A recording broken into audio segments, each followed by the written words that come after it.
بسم اللہ الرحمن الرحیم۔ السلام علیکم۔ جنید جمشید اپنی زندگی کا ایک انتہائی تلخ واقعہ بیان کرتے ہیں کہ پنجاب کے ضلع پاک پتن شریف کے گاؤں والوں نے ایک مولوی صاحب کو اپنی مسجد سے نکالنے کا ارادہ کر لیا۔ ہوا کچھ یوں کہ تبلیغی لوگوں کی ایک جماعت اس گاؤں میں ٹھہری، جبکہ لوگوں نے امام مسجد سے کہا کہ آپ ان تبلیغی جماعت والوں کو مسجد سے باہر نکالیں۔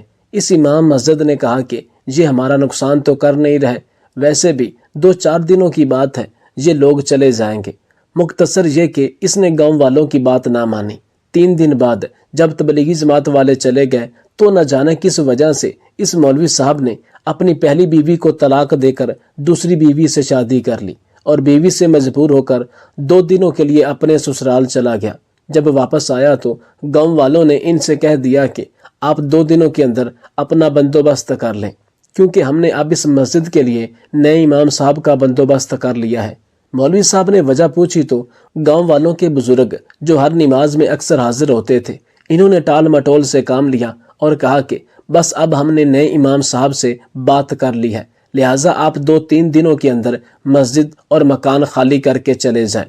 مولوی بیچارہ بڑا پریشان ہوا کہ آخر میری غلطی کیا ہے، جبکہ مولوی کے کانوں میں چلتے چلتے یہ بات پہنچی کہ گاؤں والوں کو یہ اعتراض ہے کہ آپ نے تبلیغی جماعت والوں کو مسجد میں کیوں ٹھہرایا، اور چند لوگوں کو میری دوسری شادی پر بھی اعتراض ہے اور سسرال جانے پر بھی اعتراض ہے، اسی وجہ سے یہ لوگ مجھے مسجد سے نکال رہے ہیں۔ خیر مولوی خاموش ہو گیا، لیکن بہت پریشان ہوا کہ اب اس کا 2 دنوں کے اندر آگے کیا بنے گا، کس طرح یہ اتنی جلدی کسی نئی مسجد میں امامت کر کے اپنا مکان اور روزی روٹی کا انتظام کرے گا۔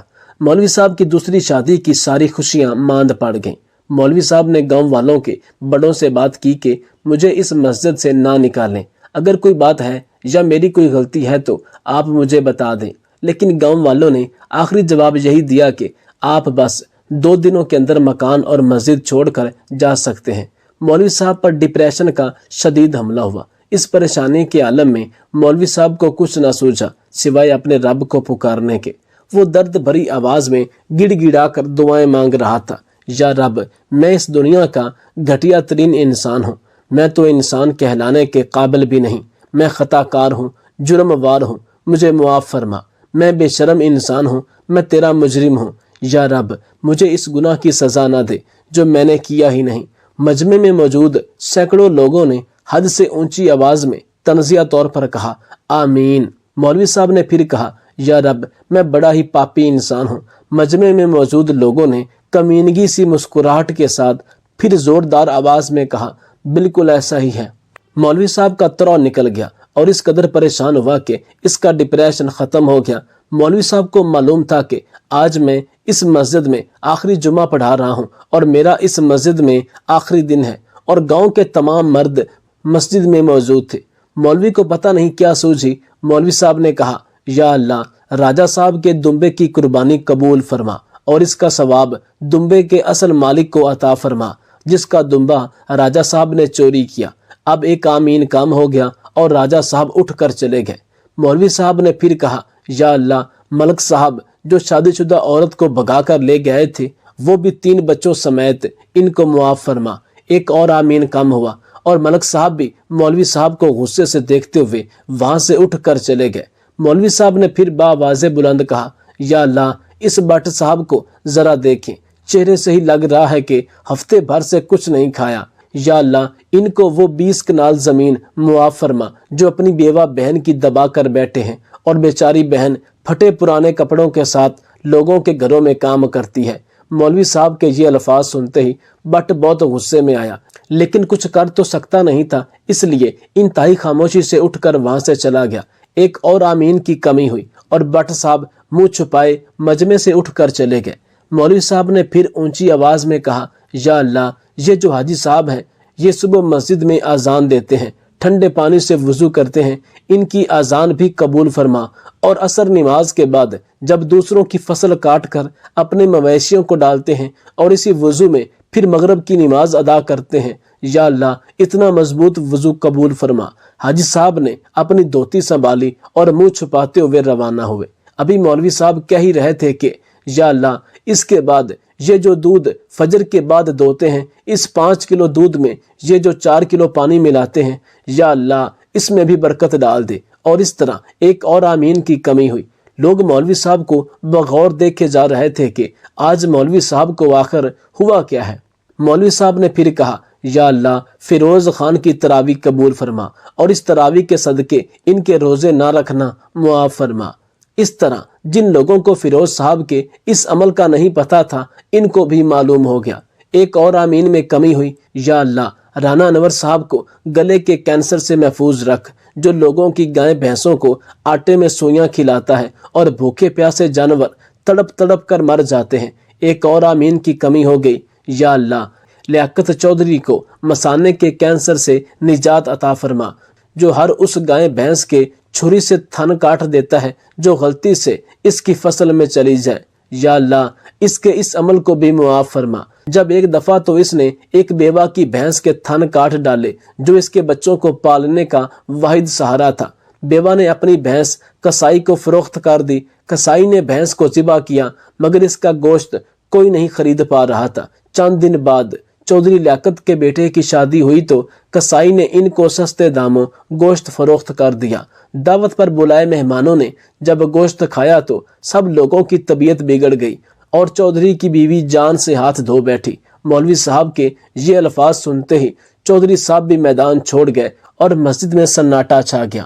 مولوی صاحب نے آخر میں پھر کہا، یا اللہ ان سب گناہ گاروں کی روٹی کھا کھا کر جو مجھ ناچیز سے جو گناہ ہو چکے ہیں وہ بھی معاف فرما، سب کی طرف سے مجھ اکیلے کی آمین۔ یوں مولوی صاحب نے دعا کو متوازن کیا اور ثابت کیا کہ جیسی روح ویسے ہی فرشتے۔ دوسروں کے عیبوں پر پردہ ڈالنا چاہیے، جیسا کہ اللہ تعالیٰ نے ہمارے گناہوں پر پردہ ڈال رکھا ہے۔ جو انسان دوسروں کے غم میں اپنی خوشی کا اظہار کرتا ہے وہ زندگی میں کبھی سکون حاصل نہیں کر پائے گا۔ کوشش کریں کہ لوگوں میں آسانیاں تقسیم کریں تاکہ اللہ تعالیٰ آپ کے معاملات میں بھی آسانیاں پیدا کر دے۔ کہ میرے کسی بیان کو سن کر ایک بہن کہنے لگی، آپ کہتے ہیں کہ شوہر جو کہتا رہے اللہ کی رضا کی خاطر خاموشی سے سنو۔ میں اپنے خاوند کی ہر بدتمیزی اور گالیوں کو مکمل خاموشی سے برداشت کرتی ہوں، لیکن مجھ سے میری ماں پر گالی برداشت نہیں ہوتی۔ یہ میرے بس میں نہیں ہے۔ میری ماں کو اس دنیا سے گئے 5 سال ہو گئے اور میرے شوہر میرے سامنے میری ماں کو طوائف کہتے ہیں۔ میرا کلیجہ پھٹ جاتا ہے۔ 8 مہینے پہلے ماں کو اس لفظ کہنے پر شوہر سے بدتمیزی کی۔ آج 8 مہینے بعد بھی شوہر نے مجھ سے بات چیت بند کر رکھی ہے۔ کیا اسلامی احکامات صرف عورتوں کے لیے ہیں کہ وہ خاموش رہو، درگزر کرو، برداشت کرو؟ فرشتوں کی لعنتیں ہوں گی۔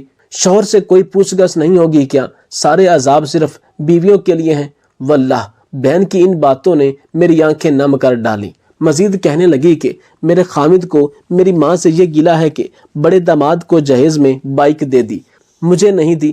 حالانکہ جب بڑی بہن کی شادی ہوئی اس وقت حالات بہت بہتر تھے، لیکن پھر بابا جان کا انتقال ہو گیا۔ میری ماں نے قرض لے کر میری شادی کی، لہٰذا زیادہ سامان نہ دے سکی۔ آپ کی تحریر کے اندر لکھا تھا کہ ایک شوہر سب کچھ برداشت کر سکتا ہے لیکن بیوی کی اونچی آواز شوہر سے برداشت نہیں ہو پاتی۔ اور دوسری طرف یہ بھی حقیقت ہے کہ ایک بیوی سب باتیں برداشت کر سکتی ہے لیکن اس کے گھر والوں کو برا بھلا کہنا یہ اس کی برداشت سے باہر ہے، بالخصوص ماں اور باپ کو۔ آپ لوگوں نے سنا ہوگا کہ کسی کی آہ نہیں لینی چاہیے۔ یہ آہ کا کنسیپٹ صرف ماں باپ یا یتیم مسکین بچوں کے ساتھ نہیں بلکہ ہر اس شخص کے ساتھ ہے جس کا دل دکھایا گیا ہو۔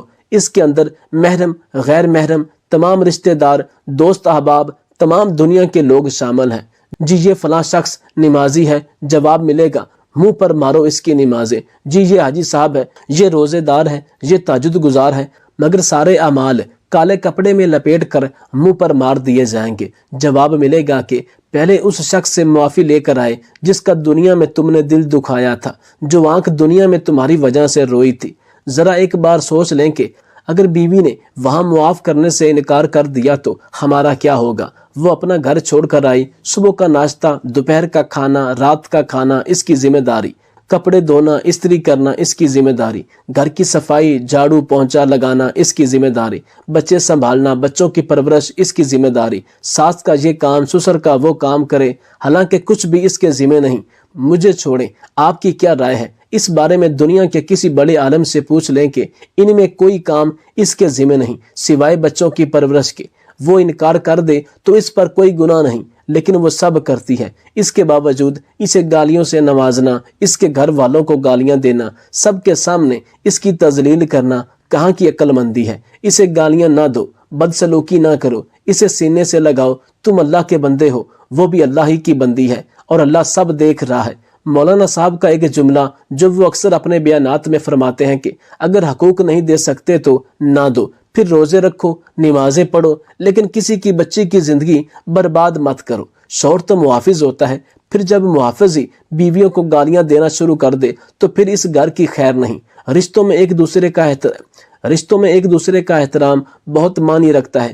عورت کو پیار و محبت کی اتنی ضرورت نہیں جتنی عزت کی ہوتی ہے۔ اس دنیا میں ہر انسان عزت کا ہی بھوکا ہے۔ اگر آپ کسی کو سونے کے برتنوں میں کھانا دیں اور اسے سونے کے چمچ میں دنیا کی قیمتی سے قیمتی چیز کھلائیں پلائیں، لیکن اگر آپ اس کی عزت نہیں کرتے تو یہ سب بے معنی ہے۔ میری نظر میں اس سے بہتر وہ انسان ہے جو کچے مکان میں، کچی اینٹوں میں، کچے برتنوں میں 2 وقت کی روکھی سوکھی روٹی دے دے، لیکن اس عورت کی عزت کرتا ہو، بیوی کی عزت اس کے مقام کو جانتا ہو، وہ سونے کے برتنوں میں کھانا کھلانے والے سے کروڑہ گنا بہتر ہے۔ مختصر یہ کہ اگر آپ کسی کو عزت دیں گے تو بدلے میں آپ کو بھی دنیا و آخرت دونوں میں عزت ملے گی، جبکہ کسی کو گالیاں دے کر نہ صرف انسان کے وقار میں کمی ہوتی ہے، زبان بھی ناپاک ہوتی ہے، بلکہ انسان اگلے بندے کی نظروں میں بھی گر جاتا ہے۔ ایک بھیکاری کا قصہ بیان فرماتے ہیں کہ جس نے اپنی ساری عمر بھیک مانگنے میں گزار دی، یہ کسی بھی جگہ پر جا کر اپنا گھر یعنی جھونپڑی لگا کر بسا لیا کرتا تھا۔ اس نے اپنی عمر ایک جگہ سے دوسری جگہ پر جھونپڑی لگانے میں گزار دی۔ اس کو جتنی بھی بھیک ملتی یہ 1-1 روپیہ کر کے اس کو اکٹھا رکھتا گیا۔ یہ رقم کافی ساری ہو گئی۔ ایک دن نہ جانے کیوں اس نے سوچا کہ کیوں نہ بیوی سے مشورہ کر کے ایک جھونپڑی سے کوئی کچا مکان بنا کر گزارا کر لیں، کیونکہ کبھی کبھار بارش اور تیز آندھی آ جاتی ہے جس کی وجہ سے اس کی جھونپڑی ہوا میں اڑ کر دور جا پڑتی ہے اور ہم بے یارو مددگار بارش کے اندر بیٹھے رہتے ہیں۔ اب اس کی زندگی کی ساری جمع پونجی اکٹھی ہو چکی تھی۔ پھر اس نے ارادہ کر لیا کہ میں ایک سستی جگہ سے زمین خرید کر اس کے اوپر ایک اچھا سا کچا کمرہ بنا لوں گا۔ اس نے ایک دن اپنی بیوی سے مشورہ کیا کہ میں نے کچھ پیسے اکٹھے کر رکھے ہیں، میں کسی سے 1-2 مرلے کی جگہ خرید لیتا ہوں، پھر اسی کے اندر ہم ایک اپنا کچا سا کمرہ بنا لیں گے۔ اس کی بیوی نے کہا کہ ہم نے تو ساری زندگی ایک جھونپڑی کے اندر گزاری ہے اور باقی کی زندگی بھی گزر جائے گی، ویسے بھی اب سانسیں ہی کتنی بچی ہیں، نہ جانے کب بلاوا آ جائے، تم چھوڑو مکان کو، بچی کچی زندگی ایسے ہی گزار لیں گے۔ بھکاری کہنے لگا کہ تمہیں بھی یہ بات معلوم ہے کہ ہم تیز طوفانی بارش کے اندر بے یارو مددگار پڑے رہتے ہیں، جس کی وجہ سے ہمیں تنگی ہوتی ہے، اس لیے بہتر ہے کہ کہیں کوئی کچا کمرہ بنا ہی لیتے ہیں۔ آخر اس کی بیوی نے خامی بھر ہی لی، لیکن جب پیسوں کا حساب کتاب کیا گیا تو یہ دونوں میاں بیوی کہنے لگے کہ اتنے پیسوں سے تو صرف ایک کچا مکان ہی بن سکتا ہے، جگہ ہم کیسے لیں گے؟ پھر بھکاری اپنی جگہ سے اٹھا اور ایک ایسے پلاٹ کے اوپر آ گیا جو کہ کافی عرصہ سے ایسے ہی ویران پڑا ہوا تھا۔ اس نے کسی بندے سے پوچھا کہ اس پلاٹ کا مالک کون ہے؟ یہ آدمی کہنے لگا کہ اس پلاٹ کا مالک کوئی بھی نہیں ہے، یہ سرکاری طور پر بھرا ہوا ہے، اس کے اوپر تم اپنی جھونپڑی لگا سکتے ہو۔ بھکاری نے اس سے کہا کہ میں جھونپڑی نہیں لگانا چاہتا، ایک کچا کمرہ بنانا چاہتا ہوں، کم سے کم بارش اور آندھی سے چھٹکارا مل جائے، اور تو میں غریب آدمی ہوں، کوئی بڑی خواہشات کا تقاضا نہیں ہے، کم از کم بارش میں سکون سے بیٹھ سکیں، اگر سو رہے ہیں تو بارش کی وجہ سے بھاگم بھاگ نہ ہونا پڑے، اور بس ہم نے کون سا یہاں پر پلازا بنانا ہے۔ اس نے کہا کہ تم بلا جھجک یہاں پر کمرہ بنا سکتے ہو، تمہیں کوئی کچھ نہیں کہے گا۔ بھکاری نے کچی اینٹیں منگوا کر یہاں پر کچا کمرہ بنانے کی تیاری شروع کر دی۔ اب یہاں کے جو آس پاس کے لوگ تھے ان کو تو معلوم تھا یہ پلاٹ سرکاری ہے اور اس پر کوئی بندہ بھی اپنی عمارت کھڑی نہیں کر سکتا، بجائے اس کے کہ کوئی اس بھکاری کو آ کر بتاتا اور سمجھاتا، بلکہ آس پاس کے لوگوں نے یہ بات سرکاری محکمے کے اندر پہنچا دی۔ طارق جمیل صاحب فرماتے ہیں کہ ویسے بھی پاکستانی قوم اس کرۂ ارض پر رہنے والی منافق ترین قوم ہے۔ اگر کوئی تگڑا یا امیر انسان کوئی بھی غلط دھندا کر رہا ہے، کچھ بھی کر رہا ہے، تو کوئی اس کے خلاف آواز نہیں اٹھائے گا کہ کہیں یہ شخص ہمیں نقصان نہ پہنچائے۔ اندھے ہو جائیں گے، بہرے ہو جائیں گے۔ لیکن اگر بدقسمتی سے کوئی غریب غلطی سے بھی کوئی الٹا کام شروع کر دے، حتیٰ کہ اسے خبر بھی نہ ہو، تو یہ لوگ وائرلیس سے بھی تیز متعلقہ لوگوں کو ڈھونڈ کر اس کی خامیاں اور گالم گلوچ کریں گے۔ اس وقت یہ لوگ بالکل نہیں ڈرتے، کیونکہ انہیں پتا ہے کہ یہ تو پہلے سے ہی کنگال ہے، یہ ہمارا کیا بگاڑ لے گا۔ یہ لوگ یہ بھول جاتے ہیں کہ ان کے ساتھ ہی تو خدا ہوتا ہے۔ یہاں پر تو ڈرنا چاہیے، اور یہاں پر ہی یہ لوگ بدمعاش بن جاتے ہیں، بالکل ایسے ہی جیسا کہ جنت کے ٹکٹ انہیں وہاں سے ملنے ہوں۔ خیر، موضوع کی طرف واپس آتے ہیں، اور پھر آس پاس کے لوگوں میں سے کسی نے کہا کہ آپ کے پلاٹ پر کوئی ایک بھکاری اپنا ایک کچا کمرہ بنا رہا ہے۔ یہ خبر جو ہی سرکاری بندوں کو معلوم ہوئی تو یہ صبح سویرے اس بھکاری کے پاس آ گئے۔ دوستو، شاید آپ میں سے کبھی کسی نے دیکھا ہو کہ جہاں کہیں پر بھی کوئی چوری یا قتل ہوگا تو لوگوں کے اطلاع دینے کے باوجود کبھی بھی سرکاری اہلکار وقت پر نہیں پہنچیں گے، لیکن جب کبھی کہیں مرغوں یا کتوں کی لڑائی ہو رہی ہوگی تو یہ لوگ پتہ نہیں کیسے نازل ہو جاتے ہیں، جبکہ انہیں کوئی اطلاع بھی نہیں ملتی۔ یہ صرف اس معاشرے کی منافقت ہے۔ خیر، سرکاری اہلکاروں نے دیکھا تو کافی سارا کچا کمرہ تیار ہو چکا تھا۔ یہ سرکاری بندے اس بھکاری سے کہنے لگے کہ تمہیں کس نے اجازت دی ہے یہاں پر کمرہ بنانے کی؟ بھکاری کہنے لگا کہ صاحب، یہ زمین تو کافی عرصے سے ایسے ہی پڑی تھی، میں نے سوچا کہ یہاں پر ایک کمرہ بنا لیتا ہوں، جس سے کم سر تو چھپ جائے گا۔ اب تو کام مکمل ہونے والا ہے۔ یہ میری ساری زندگی کی جمع کی ہوئی رقم تھی جو میں نے اس کچے کمرے پر لگا دی۔ سرکاری بندے کہنے لگے کہ تم آج شام تک اپنا یہ کمرہ گرا دو، اگر نہیں گراؤ گے تو ہم تمہیں جیل کے اندر ڈال دیں گے۔ بھکاری کہنے لگا کہ صاحب، آپ میرے اوپر مہربانی کریں، جب بھی آپ کے اس پلاٹ کی قیمت لگے گی یا کوئی خریدے گا یا آپ کوئی عمارت بنائیں گے تو میں یہاں سے چلا جاؤں گا۔ یہاں پر تو میں کچھ دن گزارنا چاہتا ہوں تاکہ جھونپڑی سے چھٹکارا مل سکے۔ ویسے بھی صاحب، یہ مدتوں سے ایسے ہی خالی پڑی ہے، اور میں کون سا اس پر قبضہ کر رہا ہوں یا اس سے کسی کا کوئی نقصان کر رہا ہوں؟ خدا کے واسطے میرے حال پہ رحم کریں۔ میں نے بڑی مشکلوں سے یہ کچا کمرہ بنایا ہے، جو کہ میرے لیے کسی بھی بڑے بنگلے سے کم نہیں۔ سرکاری آدمی کہنے لگے کہ ہم کچھ نہیں جانتے، تمہیں جو کہا گیا ہے اس پر عمل کرو، آج شام تک کا وقت ہے، ورنہ ہم تمہیں اپنے ساتھ لے جا کر جیل میں ڈال دیں گے۔ پھر یہ لوگ چلے گئے۔ بھکاری نے آ کر بیوی کو سارا واقعہ سنایا اور کہا کہ ہم پوری طرح سے مصیبت میں پھنس گئے ہیں، ہمارے پاس جو بھی جمع پونجی تھی وہ میں نے اس کمرے کے اوپر لگا دی ہے، اب یہ لوگ ہمارے کمرے کو گرانا چاہتے ہیں، ہم تو برباد ہو گئے، ہمارا گھر تو بسنے سے پہلے اجڑ گیا۔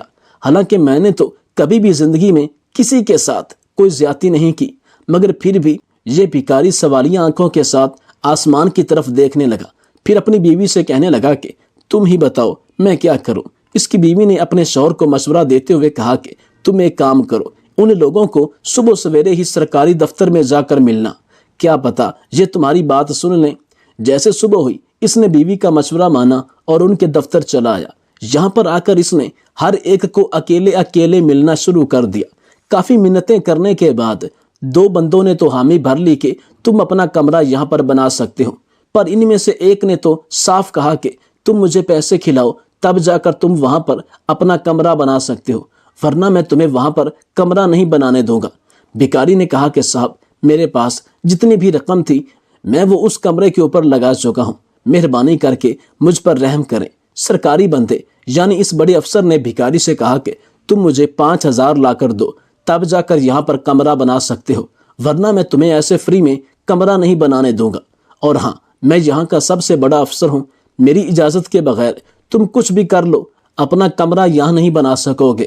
بھکاری کہنے لگا کہ صاحب، میرے پاس تو جتنی بھی رقم تھی میں نے اس سے اینٹیں خرید کر یہ کمرہ کھڑا کیا ہے، اور اب میں کہاں سے آپ کے لیے 5,000 لاؤں؟ میں تو یہاں وہاں سے بھیک مانگ کر گزارا کرتا ہوں، مجھے لوگ 10-20 روپے سے اوپر تک نہیں دیتے، اور آپ مجھ سے 5,000 روپے مانگ رہے ہیں، جبکہ مجھے 5,000 اکٹھے کرنے میں کافی ٹائم لگ جائے گا۔ سرکاری بندہ کہنے لگا کہ اب یہ تمہاری مرضی ہے، اگر تم اپنا کمرہ کھڑا کرنا چاہتے ہو تو 5,000 تو تمہیں مجھے دینا ہی پڑیں گے، ورنہ تم وہاں پر کمرہ کھڑا کرنا بھول ہی جاؤ۔ بھکاری واپس بیوی کے پاس چلا آیا، آ کر بیوی سے کہا کہ سرکاری بندے نے 5,000 مانگے ہیں، اب تم ہی بتاؤ میں کیا کروں۔ اب اس کی بیوی کہنے لگی کہ یہ چھوٹی موٹی رقم تو نہیں ہے، اس کو اکٹھا کرنے میں ہماری زندگیاں لگ جائیں گی، تم ایک کام کرو، یہ جتنا بھی کمرہ کھڑا کیا ہے اس کو چھوڑ کر ہم دوبارہ اپنی اسی جھونپڑی کے اندر ہی رہیں گے، کیونکہ ہمارے پاس اب دوسرا راستہ نہیں بچا، ورنہ یہ لوگ تمہیں جیل کے اندر ڈال دیں گے۔ بھکاری نے کہا کہ نیک بخت، تم ٹھیک ہی کہتی ہو، ہم اسی لائق ہیں کہ ہماری زندگی اسی جھونپڑی کے اندر ہی بسر ہو۔ اس بھکاری کی بیوی نے اسے حوصلہ دیتے ہوئے کہا کہ اللہ کے ہر کام میں بہتری ہوتی ہے، اس میں بھی یقیناً اس نے ہمارے لیے کچھ بہتر ہی سوچا ہوگا، تم پریشان نہ ہو۔ پھر یہ لوگ اسی جھونپڑی کے اندر رہنے لگے۔ اگلے دن آ کر اس سرکاری بندے نے دیکھا تو یہ جگہ خالی پڑی تھی اور کمرے کا کام رک چکا تھا۔ یہ دل کو تسلی دے کر واپس اپنے کام پر لگ گیا۔ اب اسی شام کو جب یہ سرکاری بندہ اپنے گھر کی طرف آ رہا تھا تو اس کی گاڑی کا راستے میں ایکسیڈنٹ ہو گیا۔ اس کی گاڑی پوری کی پوری طرح چکنا چور ہو گئی، پر افسر کو معمولی چوٹیں لگیں۔ یہ کافی حیران اور صدمے میں تھا کہ اس خطرناک حادثے کے بعد بھی یہ صحیح سلامت بچ گیا، پر اس کی گاڑی پوری طرح سے تباہ ہو چکی تھی۔ یہ گھر آ کر شکرانے کے نفل پڑھنے لگا اور اس کا ضمیر اس کی ملامت کرنے لگا، اور یہ افسر دوبارہ سوچنے لگا کہ میں کس وجہ سے بچا ہوں گا، جبکہ میری گاڑی تو پوری طرح سے تباہ و برباد ہو چکی تھی۔ پھر اسے اس بھکاری فقیر کی یاد آنے لگی کہ شاید میں اس لیے باقی بچا ہوں کہ اس فقیر کے ساتھ بھلائی کر سکوں۔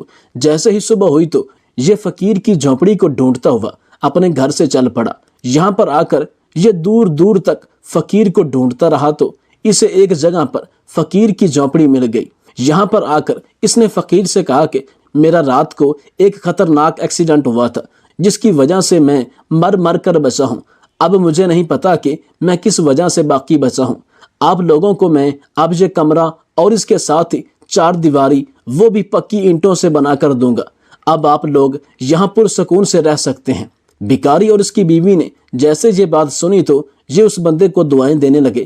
پھر یہ میاں بیوی آپس میں بات کرنے لگے کہ ہم تو بڑی مشکل سے یہ کچا مکان بنانے کے بارے میں سوچ رہے تھے، اللہ تعالیٰ نے ہمارے لیے ایسا وسیلہ بنایا کہ مکان بھی پکا بنا کر دے رہا ہے اور 4 دیواری بھی، ہمیں اور کیا چاہیے۔ پھر اس بندے نے آ کر اپنے روپوں سے ان کو گھر بنا کر دیا۔